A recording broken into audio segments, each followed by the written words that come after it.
মই এই ৰাজনৈতিক দলবিলাকক আহ্বান জনাইছোঁ যদি মানৱতা বা হিউমেনিটিৰ এটা ইছ্যু আছে চিকিৎসা খণ্ডটো তেনেকেতো ৰাজনীতি নকৰি পেলাই আমি মিউচুৱেল কপাৰেশ্যনত কাম কৰিব পাৰোঁ। প্ৰথমতে আমাৰ সংবাদ মাধ্যমৰ বন্ধুসকললৈ মোৰ নমস্কাৰ। আজি মই বিশেষ এটা কাৰণত ইয়াত স্পষ্টীকৰণ দিবলৈ আহিছোঁ ৰাজ্য চৰকাৰৰ হৈ। বিগত কেইটামান দিনত ৰূপনাথ ব্ৰহ্ম মেমৰিয়েল যিটো চিভিল হস্পিটেল এইটো কোকৰাঝাৰ মেডিকেল কলেজৰ লগত মাৰ্জাৰ হোৱা বিষয়টোলৈ এটা আন্দোলন চলি থকা মই দেখিবলৈ পাইছোঁ সংবাদ মাধ্যমত। আন্দোলন যদিও খুব কম সংখ্যক মানুহৰ আৰু বিশেষ এটা ৰাজনৈতিক দলৰ তৰফৰ পৰা এইটো কৰি থকা হৈছে, তথাপিও আজিৰ দিনত কেইটামান কথা জনাব লগা ৰাইজক আছে বুলি মই প্ৰয়োজন বোধ কৰিছোঁ। কোকৰাঝাৰ মেডিকেল কলেজ স্থাপন কৰা হ'ল বিগত চৰকাৰৰ দিনতে, সৰ্বানন্দ সোণোৱাল যেতিয়া মুখ্যমন্ত্ৰী আছিল আৰু BTCত আমাৰ হাগ্ৰামা মহিলাৰীয়ে চিফ হিচাপে আছিল। তেওঁলোকে সিদ্ধান্ত ল'লে যে মেডিকেল কলেজটো বৰ্তমান বেচৰগাঁও এইটো এৰিয়া ইয়াতে স্থাপন কৰা হয়। তেতিয়াও কিন্তু নেশ্যনেল মেডিকেল কাউন্সিলৰ এটা গাইডলাইনটো আজি যিখিনি আছে সেই সময়তো একে আছে। তথাপিও তেওঁলোকে বেচৰগাঁৱত মেডিকেল কলেজটো স্থাপন কৰাৰ সিদ্ধান্ত লৈছে। স্থাপন কৰাৰ পৰা ক্লাছ আৰম্ভ হোৱা নাছিল। যোৱা বছৰ 100জন মেডিকেল ষ্টুডেণ্ট এডমিশ্যন লোৱাৰ পাৰ্মিশ্যন NMCয়ে আমাক দিলে আৰু সেইমতে 100জনৰ এডমিশ্যন দিয়া হ'ল আৰু ক্লাছ একাডেমিক ছেশ্যনটো আৰম্ভ কৰা হ'ল। এতিয়া NMCৰ গাইডলাইন মতে এজন ডক্টৰৰ এগেইনষ্টত, তাৰমানে যিসকলে এডমিশ্যন লয় 100জন ষ্টুডেণ্ট আমি এডমিশ্যন ল'ব পাৰে বা তাৰ এগেইনষ্টত এজন এডমিশ্যন লোৱা ডক্টৰৰ এগেইনষ্টত 8জন পেচেণ্ট লাগে, 1:8। আৰু 100 ষ্টুডেণ্ট যদি হয় তেতিয়া 800 পেচেণ্ট লাগে। কিন্তু এবছৰ যোৱাৰ পিছতো যিহেতু কোকৰাঝাৰৰ নিচিনা চহৰটো জনসংখ্যা কম, তাতে পাৰ ডে ডেইলি পেচেণ্টৰ সংখ্যা 250 হৈ আছে। আৰু তাৰ তুলনাত কোকৰাঝাৰ R&D চিভিল হস্পিটেলত তাতকৈও বেছি 50জন বেছি 300 পাৰ ডে পেচেণ্ট মানে এনৰলমেণ্ট হৈ আছে। আৰু ওচৰৰ বালাগাঁও PHC 80জন।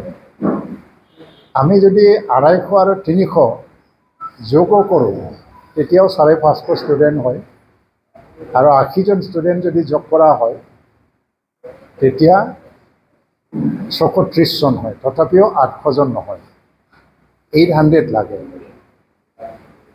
আৰু চিভিল হস্পিটেলৰ তুলনাত মেডিকেল কলেজত 250জন ষ্টুডেণ্ট, 50জন কম। এই হিচাপত NMCৰ পৰা সিদিনা এটা টিম আহিলে আৰু কোকৰাঝাৰ মেডিকেল কলেজৰ হিয়াৰিং লোৱা হ'ল। প্ৰিন্সিপাল হিয়াৰিং ল'লে আৰু ফেকাল্টি আৰু ষ্টুডেণ্ট মানে কি পেচেণ্টৰ যিটো ৰেচিঅ' এইটো বিচৰাত এইটো 250 ষ্টুডেণ্ট, তাৰমানে 1:8টো আধাও নহয়, সেই হিচাপত দিব লগা হ'ল। তেতিয়া NMCয়ে এটা প্ৰশ্ন কৰিছিল যে ইনটেক কেপাচিটি 100 ষ্টুডেণ্টছে কোকৰাঝাৰ মেডিকেল কলেজক দিয়া হৈছে, তো 100 ষ্টুডেণ্ট এডমিশ্যন দিব পাৰিবনে নাই এতিয়া, কাৰণ নাম্বাৰটো বহুত কম, 50%ও নহয় ষ্টুডেণ্ট। এতিয়া মৌখিকভাৱে এইটোও কোৱা হৈছে যদি নোৱাৰে তেতিয়া ইনটেক কেপাচিটি ষ্টুডেণ্ট সংখ্যাটো 100ৰ পৰা 50লৈ লৈ যাব, মানে আপুনি 100 এডমিশ্যন দিব নোৱাৰে, 50। আৰু পিছত যদি 50 মানে কি 400 হ'ব লাগিব কোকৰাঝাৰ মেডিকেল কলেজত, কিন্তু 250 ষ্টুডেণ্ট পেচেণ্ট হৈ আছে। নেক্সট ইয়াৰ হিয়াৰিঙত আকৌ যদি এইটো 250 বা 300 থাকে, 400ও নহয়, আকৌ 50ও নামি যাব। তেতিয়া NMCয়ে মেডিকেল কলেজৰ লাইচেঞ্চটো ডিলাইচেঞ্চ বা ৰিকগনাইজ কৰিব পৰা এটা ক্ষমতা থাকে। মেডিকেল কলেজ হিচাপে ছাৰ্ভাইভ কৰাৰ কোনো যোগ্যতা নাই। সেই হিচাপত আমি এটা প্লেনিং কৰি আছোঁ যে কোকৰাঝাৰ চিভিল হস্পিটেলৰ পেচেণ্ট যিবিলাক ৰেজিষ্টাৰ হয় আৰু মেডিকেল কলেজৰ পেচেণ্ট ৰেজিষ্টাৰ হয়, সেইটো একেটা ৰেজিষ্ট্ৰেশ্যনত হ'ব পাৰে নে নাই, তাৰমানে তাৰ নাম্বাৰো তাত কাউণ্ট হ'ব লাগে। তাৰ কাৰণে কি আছিলে, চিভিল হস্পিটেলত যিমান পেচেণ্ট আহিব ৰেফাৰেল ইউনিট হিচাপে চিভিল হস্পিটেলে সদায় কোকৰাঝাৰ মেডিকেল কলেজতে ৰেফাৰ কৰিব লাগে। তেতিয়া পেচেণ্টৰ সংখ্যা বাঢ়ি যাব। সেইকাৰণে OPD ছেকশ্যনটো থাকিব RNB চিভিল হস্পিটেলত, ইমাৰ্জেঞ্চি ছাৰ্ভিচ থাকি যাব, নৰ্মেল যিটো ইনিচিয়েল ট্ৰিটমেণ্ট চব থাকি যাব। কিন্তু যেতিয়া ক্ৰিটিকেল মানে এক্সামিনেশ্যন বা টেষ্ট কৰাৰ প্ৰয়োজন হয় বা ক্ৰিটিকেল ট্ৰিটমেণ্টৰ প্ৰয়োজন হয়, চাৰ্জাৰীৰ প্ৰয়োজন হয়, সেইটো গোটেই পেচেণ্টটো ৰেফাৰ কৰি দিব লাগিব কোকৰাঝাৰ মেডিকেল কলেজত। সেইটোৱে অৰ্ডাৰ ৰঘুনাথ ব্ৰহ্ম হস্পিটেলটো উঠাই লোৱাৰ কোনো প্ৰস্তাৱ নাই, যদিও এমালগেমেশ্যন কৰা হৈছে, কিন্তু এইটো তেখেতৰ নামতে আৰবান এটা উইং হিচাপে কোকৰাঝাৰত থাকিব।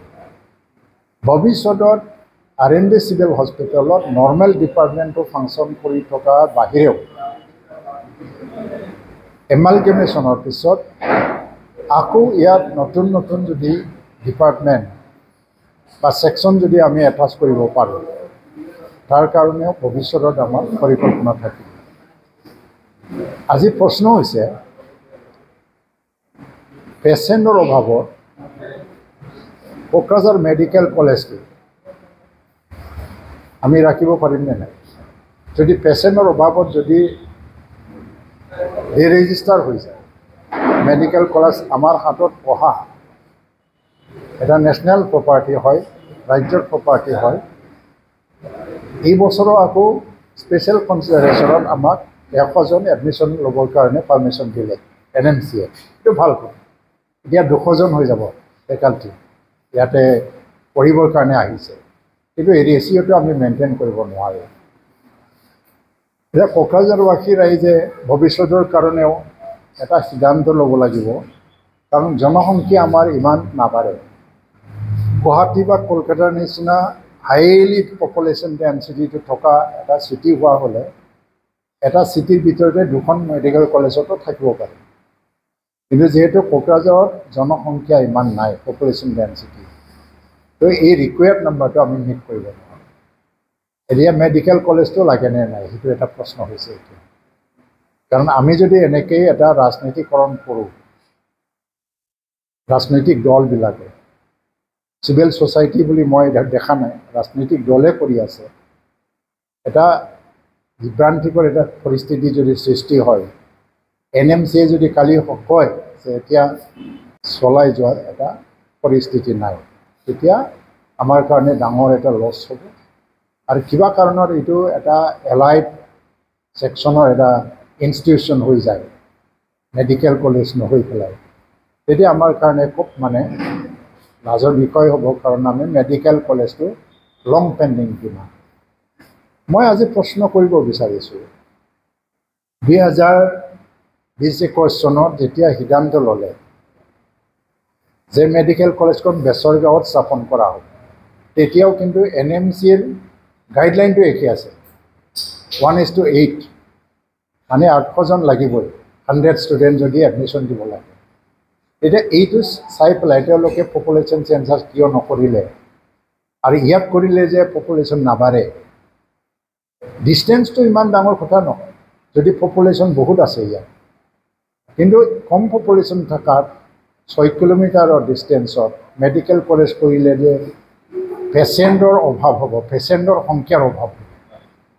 সেইটোতো তেতিয়াও জনা আছিল। তেওঁলোকে এইটো বিচাৰি চালিজাৰি কিয় নাচালিলে? আৰু চালিজাৰি চাই পেলাই যদি অলপমান দূৰত লৈ গ'লেহেঁতেন আজি হয়তোবা এনেকুৱা পৰিস্থিতি নহয়, বা হয়তোবা কোকৰাঝাৰ চিভিল হস্পিটেলতে মেডিকেল কলেজটো এটাচ কৰি আকৌ যদি মাটিৰ প্ৰয়োজন হয় বেলেগ কেম্পাছ, তেতিয়াও মানে প্ৰব্লেমটো নাছিল। তো আজি বেচৰগাঁৱত স্থাপন কৰি লোৱাৰ পিছত পেচেণ্টৰ সংখ্যাৰ অভাৱত আজি আমি এডমিশ্যন দিব পৰা ক্ষমতাও যদি নেক্সট ইয়াৰত NMCয়ে কমাই দিয়ে 100ৰ পৰা 50, তাৰপিছত এইখিনি ৰিকুৱাৰ্ড নাম্বাৰটো মিট কৰিব নোৱাৰাৰ কাৰণে যদি NMCয়ে আকৌ এই মেডিকেল কলেজৰ ওপৰত পানিছমেণ্ট সূচক মানে কিছুমান ব্যৱস্থা যদি ল'ব লগা হয়, তো মেডিকেল কলেজটো আমি ছাৰ্ভাইভ কৰিব নোৱাৰিম। আৰু আজি মানে 2 লাখ টকা পেনাল্টি দিব লগা হয় মেডিকেল কলেজ। 1 বছৰৰ ভিতৰত বহুতখিনি শ্বৰ্টকামিংছটো আমি পূৰা কৰিব পাৰোঁ। ইয়াত ICU ফাংচনিং হোৱা নাই, তাৰ কাৰণে ফুল ফ্লেজড ফাংচনিঙৰ কাৰণে আমাক কেইবছৰ লাগে। আৰু টেকনিচিয়ান এপইণ্টমেণ্ট নাই, তাৰ কাৰণে BTCয়ে ব্যৱস্থা লৈ আছে। টেকনিচিয়ানটোতো যেনেকুৱা নহয় যে মানে আমি বিচাৰিলেই পাম, আমি নিজে ট্ৰেইনিং দিব লগা হৈ আছে ICU বা লেবৰেটৰী টেকনিচিয়ানবিলাকক। এই হিচাপে আমি এইটো পূৰণ কৰিব গৈ আছোঁ। ইকুইপমেণ্ট যেনিবা আজি যদি আই স্পেচিয়েলিষ্ট তাত আছে, কিন্তু চকুৰ চিকিৎসাৰ কাৰণে কোনোবা গৈছে, কিন্তু মেচিনাৰী নাই। তো মেচিনাৰী কিন্তু চিভিল হস্পিটেলত আছে। এইবিলাক সমস্যাটো আহি গৈছে। এতিয়া যদি মেডিকেল কলেজক আমি মানে ভালকৈ চলাই লৈ যাব লাগে, সফল কৰিব লাগে, আমি এইটো ইছ্যু হিচাপে তুলিব নালাগে, আলোচনা কৰি পেলাই মিউচুৱেলি আণ্ডাৰষ্টেণ্ডিঙৰ থ্ৰুৱেদি মেডিকেল কলেজ আৰু R&B চিভিল হস্পিটেল এনেকৈ দুয়োটাও আমি চলাই লৈ যাব পাৰোঁ। কিন্তু পলিটিকেল ইছ্যু হিচাপে আনিবই নালাগে। আৰু যিমান পলিটিকেল ইছ্যু আনিব মেডিকেল কলেজটো পাৰ নকৰিব। মই আহ্বান জনাম। আজি মোৰ প্ৰশ্ন হয়, যিসকলে মেডিকেল কলেজৰ প্ৰতি এটা প্ৰশ্ন খুলিছিল, যিসকলে মেডিকেল কলেজ বেচৰগাঁৱত লাগে বুলি স্থাপন কৰিছিলে, সেইসকলে আজি প্ৰশ্ন তুলিছে মেডিকেল কলেজৰ প্ৰতি। R&B চিভিল হস্পিটেলৰ দৰদী হৈ তেওঁলোকে আজি আন্দোলন কৰিছে, কিন্তু তেতিয়া কিয় নাভাবিলে যে ইয়াত মেডিকেল কলেজ বহালে R&B চিভিল হস্পিটেল এফেক্ট হৈ যাব? কাৰণ গাইডলাইন আমাৰ আন্দোলনত তেওঁলোকৰ সিদ্ধান্ত সলনি নহয়, গাইডলাইন সলনি নহয়। এটা অল ইণ্ডিয়া এটা কমন গাইডলাইন। কালি যদি NMCয়ে কয় যে গাইডলাইন মতে মেডিকেল কলেজটো চলা নাই, তো চাৰ্টিফিকেট বা লাইচেঞ্চটো আমি কেঞ্চেল কৰিম। এনেকুৱা ঘটনা ভাৰতবৰ্ষত নোহোৱা নহয়, কিন্তু আমি হ'বলৈ নিদিওঁ, আমি থকা। কিন্তু মই এটা আহ্বানে জনাব বিচাৰিছোঁ, এইটো পলিটিকেল ইছ্যু বনাব নালাগে। কণ্টিনিউৱাছ 3 দিন 4 দিন আন্দোলন কৰি যিটো এটা ধাৰণা সৃষ্টি কৰিবলৈ গৈ আছে, আচলতে এই ভুলটো যদি ভুল ধৰিবলৈ গৈছে, এই ভুলটো আগৰ চৰকাৰৰ দিনতে, কাৰণ তেওঁলোকে যদি এইটো ইমান ওচৰত টাউনৰ ওচৰত যদি স্থাপন নকৰা হ'লে হয়তো এনেকুৱা সমস্যা নাহিলে। কিন্তু আজি কৰিছে যেতিয়া, এইটো আমি মিউচুৱেল কপাৰেশ্যনৰ যোগেদি এইটো সফল কৰি তুলিব লাগে। তাৰ কাৰণে কোকৰাঝাৰবাসী ৰাইজলৈ মেডিকেল কলেজটো লৈ পেলাই ইমান ঘৃণনীয় পলিটিক্স কৰিব নালাগে। আৰু চিভিল হস্পিটেল যিটো ৰূপনাথ ব্ৰহ্ম তেখেতৰ নামত যি 1954ত ইয়াত এটা ছাব ডিভিজন হিচাপে হস্পিটেল বনোৱা হৈছিল, আজি চিভিল ছাব ডিভিজনত গুচি গ'ল। সেইটো আমিও মুখ্যমন্ত্ৰীক বাৰে বাৰে কৈছোঁ, স্বাস্থ্যমন্ত্ৰীকক কৈছোঁ, এটা আৱেগ জড়িত আছে। ৰঘুনাথ ব্ৰহ্মৰ নামটো যেনেকৈ হ'লেও হস্পিটেলৰ লগত থাকিবই লাগিব। সেইকাৰণে এইটো উইথড্ৰ কৰা বা সম্পূৰ্ণভাৱে শেষ কৰা, ইয়াৰ কোনো সিদ্ধান্ত হোৱাৰ কোনো প্ৰশ্নই নাই। ভৱিষ্যত আমি ৰঘুনাথ ব্ৰহ্ম চিভিল হস্পিটেলটো অন্য ধৰণে ডেভেলপ কৰিবৰ কাৰণেও বিভিন্ন ধৰণৰ পৰিকল্পনাৰ কথা আমি আলোচনা কৰি আছোঁ।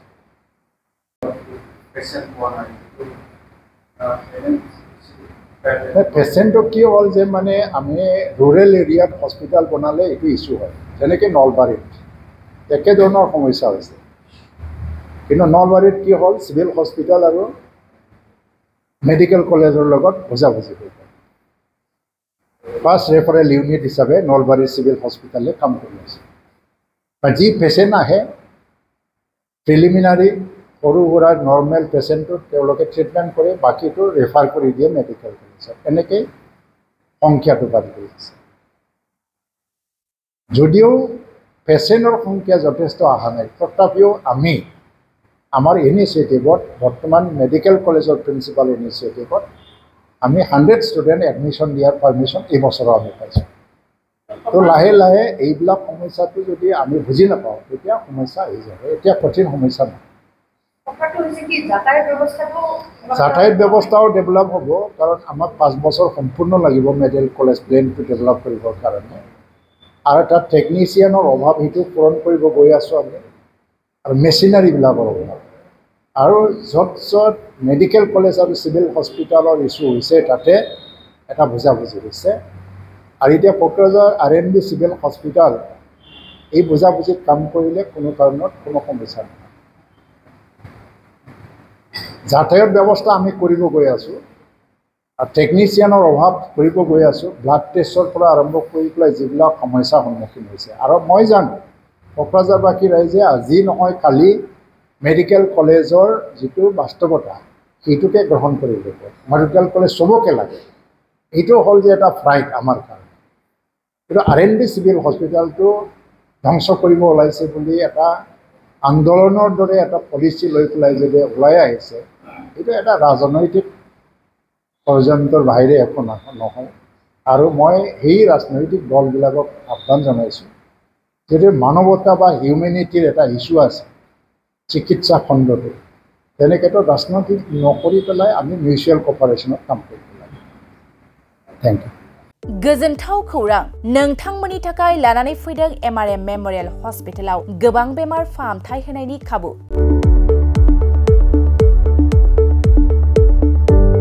बेमारि सुबुंफोरनि थाखाय गोजोनथाव खौरां, MRM मेमोरियल हस्पिटालाव मोजां रोंगौथि गोनां डक्टरफोरजों बेमारि सुबुंफ्रा मोजां फाहामथाय लानो हानाय सुबिदाखौ लानानै फैबाय MRM मेमोरियल हस्पिटाला। क'क्राझार सहरनि पुलिस पइन्ट आरो अमश्री हटेलनि साखाथियाव थानाय बयजोंबो मिथिसार जानाय MRM मेमोरियल हस्पिटाला गोबां फेसिलिटिस खाबुफोर फोसावदों। MRM मेमोरियल हस्पिटालनि फेसिलिटिफ्रानो जाबाय critical care, medicine, emergency medicine, paediatrician, pathologist, general medicine, diabetologist, OBS and gynae, cardiology, general surgeon, neurosurgery, advance laparoscopic ENT surgery department, ophthalmologist, surgical, gastroenterologist, neuropsychiatry, onco surgery department, dermatologist, orthopaedics, residential medical officer, inter facility unit, physiotherapy, radiologist, histopathological department, urologist, emergency department, CT scan, x-ray, pathology department, vaccinator department आरो MRM memorial हस्पिटालाव 24 घन्टा जेब्लाबो खुलाय थागोन। लांलाय लाबोलायनि एम्बुलेन्सनि सुबिदायाबो 24 घन्टा थागोन। गोबां मिथिनो थाखाय नैबे 9854081948 93655020048 जानबुं नाम्बाराव फन खालामनानै नोंथाङा मिथिनानै लानो हागोन।